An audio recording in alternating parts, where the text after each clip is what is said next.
हाय सांग माने आज आम बाहर श्रीक्षेत्र धाम पुरी जगन्नाथ को दर्शन करने तो आम समस्ते रेडी हो सारूँ तापर आम ऑटो बसी बाहरलु।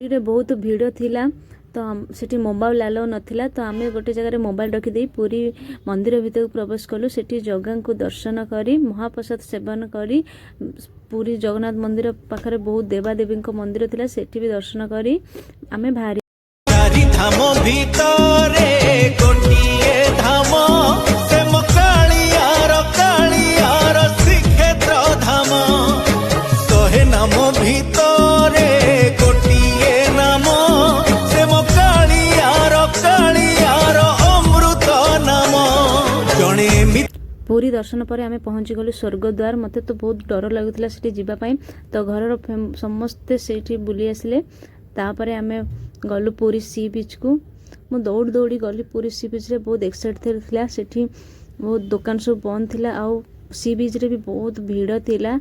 मते सेठी बहुत भल लगुला से लोकेशन टा बहुत बढ़िया थिला। समस्ते समुद्र रे गाधौथिले मोर भी बहुत इच्छा होतिला गाधेया पई किंतु घरे मना कले कोन माने भी आसंतु पुरी धाम आ इच्छा नथिला किंतु टाटा बाय बाय करी घर पळेली।